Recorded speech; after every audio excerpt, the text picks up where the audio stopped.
ہمارا معاشرہ سب سے زیادہ وراثت کے معاملے میں گناہ میں ملوث ہے۔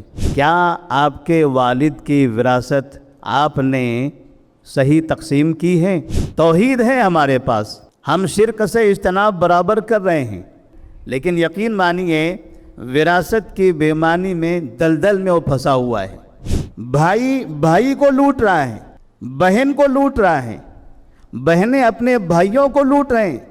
ماں باپ مرنے سے پہلے اپنی اولاد کی بربادی کا مقدمہ لکھ کر چلے جاتے ہیں۔ بسم اللہ الرحمن الرحیم، الحمدللہ رب العالمین، والصلاة والسلام علی رسولہ الامین، وعلی آلہ وصحبہ اجمعین، ومن تبعہم بإحسان الی یوم الدین، اما بعد فاعوذ باللہ من الشیطان الرجیم، بسم اللہ الرحمن الرحیم۔ للرجال نصیب مما ترک الوالدان والاقربون وللنساء نصیب مما ترک الوالدان والاقربون مما قل منه او کثر نصیبا مفروضا۔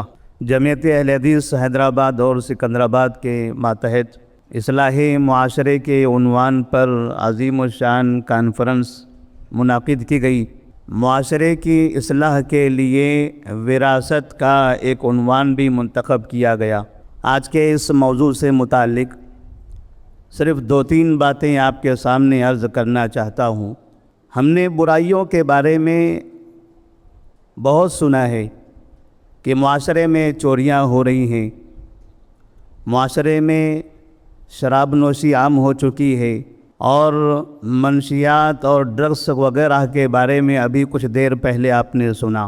اگر ان تمام جرائم کا، تمام گناہوں کا سروے کریں تو آپ کو اندازہ ہوگا کہ ہمارا معاشرہ سب سے زیادہ وراثت کے معاملے میں گناہ میں ملوث ہیں۔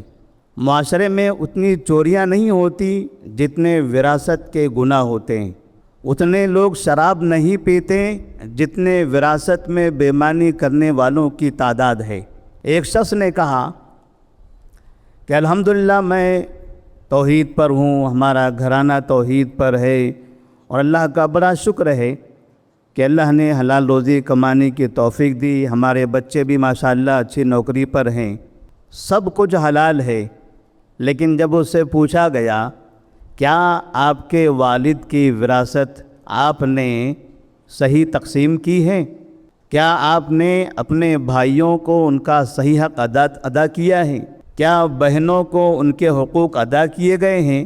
معاشرے میں سب سے زیادہ برائیاں اگر ہم دیکھیں تو وراثت کے معاملے میں ہی ہیں۔ بیٹا اگر چوری کرتا ہے تو باپ اسے روکتا ہے۔ اگر بیٹے کے بارے میں پتہ چل جائے باپ کو کہ بیٹا منشیات کے کاموں میں، اس کی خرید و فروخت میں، اس کے استعمال میں ملوث ہے، تو باپ اس سے ناراض ہوتا ہے، اس کی اصلاح کی فکر کرتا ہے۔ لیکن آپ کو بڑا تعجب ہوگا کہ تقریباً ہمارے گھروں کے ماں باپ سب سے زیادہ جس گناہ میں ملوث ہیں وہ ہے وراثت میں بے ایمانی کا گناہ۔ توحید ہے ہمارے پاس، ہم شرک سے اجتناب برابر کر رہے ہیں، لوگوں کے ساتھ ہمارے اچھے تعلقات ضرور ہیں، ہم اچھے اخلاق کا مظاہرہ بھی کرتے ہیں اور دعویٰ کرتے ہیں کہ میں حلال نوکری کر رہا ہوں، بینکوں کی نوکری سے میں محفوظ ہوں، سودی کاروبار سے بچا ہوا ہوں، جھوٹے اور چوری والے کاروبار سے محفوظ ہوں، لیکن یقین مانیے وراثت کی بے ایمانی میں دلدل میں وہ پھنسا ہوا ہے۔ وراثت ایک بہت بڑا امتحان ہے ہماری ایمانداری کا، ہماری امانت داری کا امتحان ہے، ہم رشتے کیسے نبھاتے ہیں اس کا امتحان ہے کہ ہمارے دلوں میں ہمارے اپنوں کے لیے کتنی ہمدردی ہے اس کا۔ اگر وراثت کے بے ایمانی کے بارے میں یا اس میں غلطیوں کے بارے میں ایک شعر آپ ملاحظہ کریں تو آپ کو اندازہ ہوگا۔ کسی نے کہا تھا ہمیں تو اپنوں نے لوٹا، ہمیں تو اپنوں نے لوٹا، غیروں میں کہاں دم تھا، میری کشتی وہیں ڈوبی جہاں پانی کم تھا۔ بھائی بھائی کو لوٹ رہا ہے، بہن کو لوٹ رہا ہے، بہنیں اپنے بھائیوں کو لوٹ رہے ہیں، اور معاشرہ فکر اس بات کی کر رہا ہے کہ ہم ادھر ادھر کی زمینیں نہ لوٹیں، باہر لوگوں کے درمیان جرائم میں ملوث نہ رہیں، کسی کا حرام لقمہ اپنے پیٹ میں داخل نہ کریں۔ لیکن بڑی افسوس کی بات ہوتی ہے کہ ہمارے ماں باپ سب سے زیادہ وراثت کی برائی میں پھنسے ہوئے نظر آتے ہیں۔ ہم نے کتنے ماں باپ کو دیکھا، جمعیت اہل حدیث کے تحت تقریباً 7 سال کا عرصہ گزرا، افتاء کمیٹی میں وراثت کے موضوع پر کام کرنے کا۔ تقریباً وراثت کے مسائل میں یہی نظر آتا ہے کہ وراثت کی جو برائی ہیں، جو بچے آج کورٹ کے چکر میں پھنسے ہوئے ہیں، بھائی بھائی میں جو اختلافات ہیں، بھائی اور بہنوں میں جو لڑائیاں ہو رہی ہیں، ان لڑائیوں کا بیج بونے والے ماں باپ ہیں۔ ان لڑائیوں کا، ان اختلافات کا بیج بونے والے ماں باپ ہیں۔ ماں باپ مرنے سے پہلے اپنی اولاد کی بربادی کا مقدمہ لکھ کر چلے جاتے ہیں۔ کتنے ایسے ماں باپ ہیں جو کسی ایک بیٹے کو دے کر دوسروں کو محروم کرتے ہیں، بیٹوں کو دے کر بیٹیوں کو محروم کر دیتے ہیں، اور اس طرح سے وہ اپنی زندگی تباہ کر رہے ہوتے ہیں۔ نبی کریم صلی اللہ علیہ وسلم نے فرمایا تھا، ان رجالا یتخوضون فی مال اللہ بغیر حق فلہم النار یوم القیامہ۔ کچھ ایسے لوگ ہیں جو دوسروں کا مال کھانے میں بہت محنت کرتے ہیں، بڑی جستجو ہوتی ہیں، بڑی ترکیبیں سوچتے ہیں، صلاحیتوں کا استعمال کرتے ہیں، طاقتوں کا استعمال کرتے ہیں، بلکہ یہ کہا جائے کہ اس جرم کے لیے اپنے علاقے کی پولیس کا بھی سہارا لیا جاتا ہے، تاکہ دوسرے کا مال، اپنے بھائی کا مال، اپنی بہن کا مال میں چھین سکوں، میں لوٹ سکوں۔ اچھا معاشرہ بننے کے لیے حلال کی ضرورت ہے۔ جیسے حرام کے بارے میں کہا گیا، حرام کھانا پینا، یہ منشیات، یہ سب منع ہیں، تو صرف وہی حرام نہیں ہے جس میں نشہ آتا ہے، کچھ ایسے نشے ہیں جو دکھائی نہیں دیتے، لیکن وہ ان کے جسم کے اندر سرایت کیے ہوئے ہوتے ہیں۔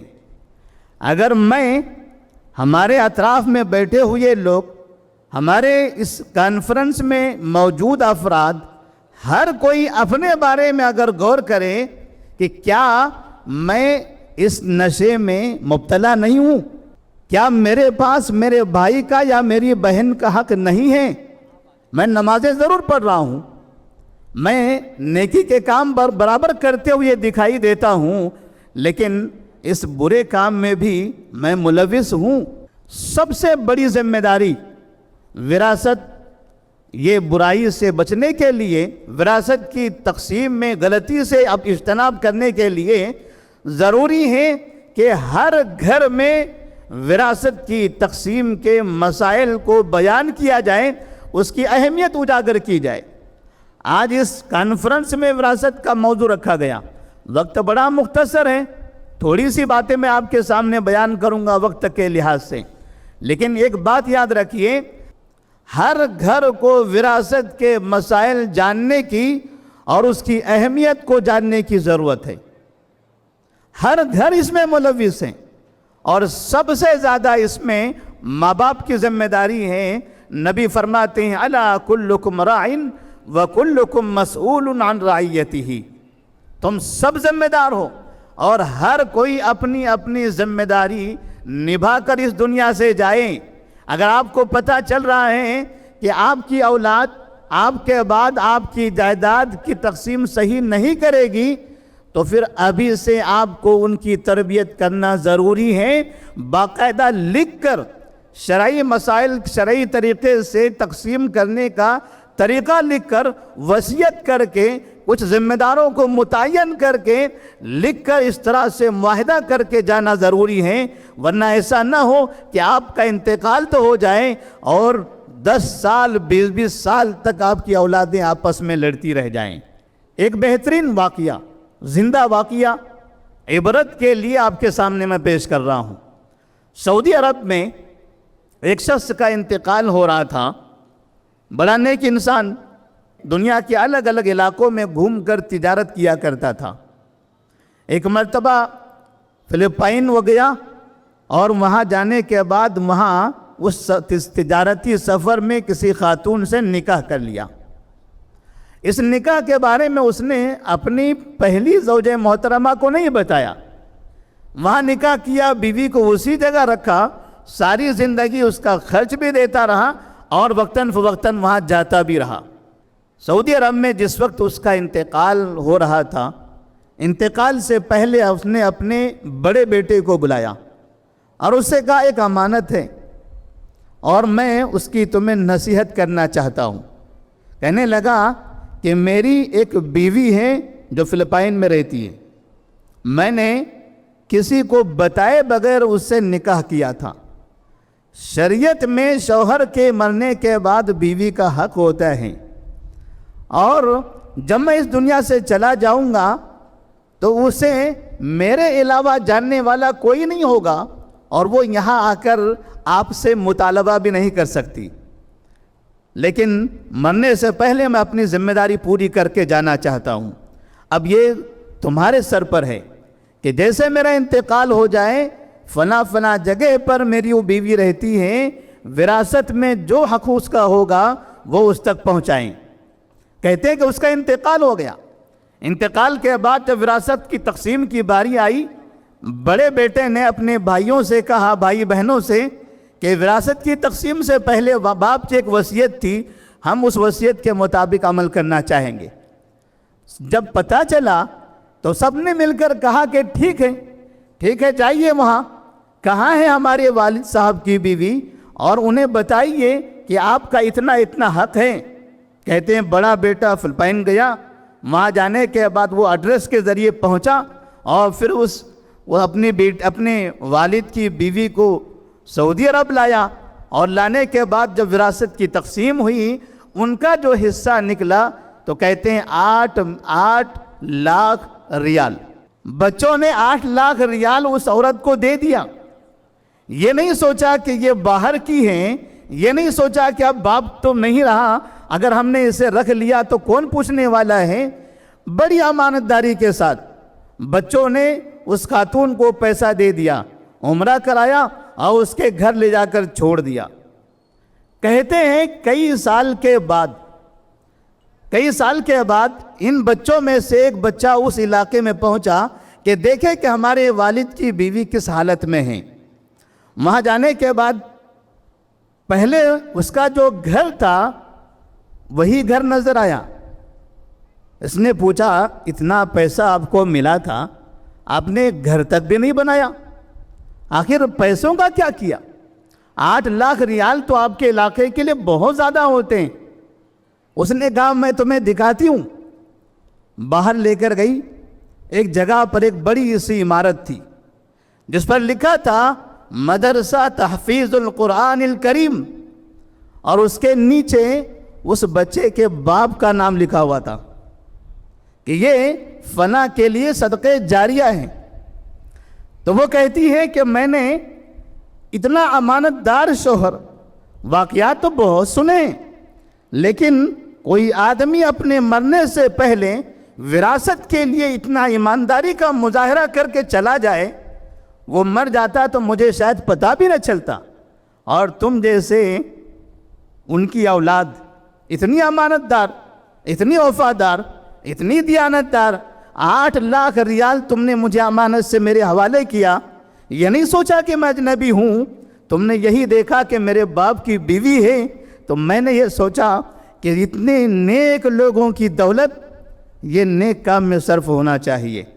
میں نے اپنے شوہر کے لیے اور شوہر کے تمام بچوں کی صدقے جاریہ کے لیے یہ تحفیظ القرآن کا مدرسہ بنایا ہے، مجھے اپنے گھر بنانے کی ضرورت نہیں ہے۔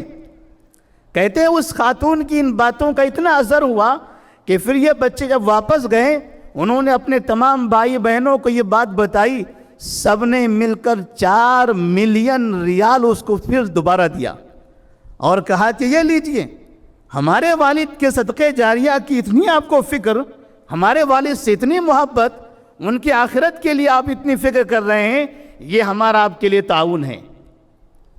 باپ اگر اچھا ہو، دولت کا صحیح استعمال کرتا ہو، وراثت میں امانت داری کی بچوں کو تعلیم دیتا ہو، تو بچے اور دیگر وارثین باپ مرنے والے کے لیے ہمیشہ صدقے جاریہ بنیں گے۔ باپ نے اگر تھوڑا بھی بے ایمانی کی ہے، یاد رکھیے میں نے اپنے کانوں سے کئی عورتوں کو اپنے ماں باپ کو گالیاں دیتے ہوئے سنا ہے کہ میرے ماں باپ بہت برے تھے، اللہ ان کو جہنم نصیب کرے، انہوں نے ہماری زندگی اچھی نہیں کی، ہمارے ساتھ بے انصافی کی۔ اگر ایسا ہی کرنا ہوتا تو پیدا ہوتے ہی انہوں نے ہمیں مار کیوں نہیں دیا، ہمیں اپنی اولاد کیوں نہیں سمجھا؟ ساری زندگی ہمیں اولاد سمجھتے تھے اور مرنے سے پہلے بیٹوں کو اولاد سمجھا اور بیٹیوں کو اپنی جائیداد سے محروم کر کے چلے گئے۔ اللہ نے کہا تھا لِلرِّجَالِ نَصِيبٌ مِّمَّا تَرَكَ الْوَالِدَانِ وَالْأَقْرَبُونَ وَلِلنِّسَاءِ نَصِيبٌ مِّمَّا تَرَكَ الْوَالِدَانِ وَالْأَقْرَبُونَ مِّمَّا قَلَّ مِنْهُ أَوْ كَثُرَ نَصِيبًا مَفْرُوضًا۔ مرد ہو یا عورت ہو، مال بہت زیادہ ہو یا تھوڑا سا ہو، یاد رکھنا سب کا جو حق ہے وہ برابر ادا کرنا ہے، ہر ایک کا حق ادا کرنا ہے۔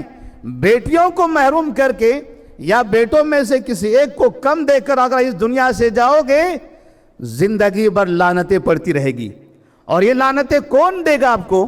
کون گالیاں دے گا؟ کون بددعائیں کرے گا؟ یہ بددعائیں آپ کے لختے جگر دیں گے یا آپ کی بیٹے دیں گے، اور بیٹوں کے بیٹے بھی، پوتے بھی آپ پر بددعائیں کرتے جائیں گے، وہ بھی آپ کو گالیاں دیں گے۔ لہذا زندگی میں ایسا کام نہ کریں کہ مرنے کے بعد سینکڑوں سالوں تک آپ پر گناہ کا یہ پہاڑوں کا بوجھ آپ کے اوپر بڑھتا چلا جائے۔ معاشرے کے اندر ہم دیکھ رہے ہیں ہمارے گھروں میں سب سے زیادہ اختلاف اگر کسی چیز میں ہے وہ وراثت کے معاملے کو لے کر ہے۔ سب سے زیادہ اختلافات اگر کسی چیز کو لے کر ہوتے ہیں تو وراثت تقسیم کو لے کر ہوتا ہے۔ بھائی بھائی، بھائی بہن، ماں باپ، بچے، یہ سب آپس میں جو لڑ رہے نظر آتے ہیں، یہ زیادہ تر ہم نے ایک شخص کو دیکھا تقریباً قریب 1995 کی بات ہے، زمین کی تقسیم کے معاملے کو لے کر اپنے بھائی کے ساتھ عدالت میں جایا کرتا تھا کہ ہمارے والد کی جائیداد ہے، اس کی تقسیم ایسے ہونی چاہیے۔ دونوں بھائی آپس میں لڑتے تھے۔ 2023 تک، 95 سے لے کر 2023 تک ان کے درمیان عدالتوں نے کوئی فیصلہ نہیں سنایا۔ وہ لڑتے رہے اور لاکھوں روپیہ وہ برباد کر گئے، خاندانوں میں دراڑیں پڑ گئی، ایک دوسرے کا منہ نہیں دیکھنا چاہتے، اور ایسا موقع آیا کہ اب وہ دونوں بھی اس دنیا سے گزر چکے، وہ لڑنے والے دونوں گزر چکے، اور ان کی اولادیں آپس میں لڑ رہی ہیں، ان کی اولادیں لڑ رہی ہیں۔ اسی لیے اللہ تبارک و تعالیٰ نے قرآن مجید کے اندر وراثت کے مسائل کو بڑے واضح انداز میں نقل فرمایا ہے۔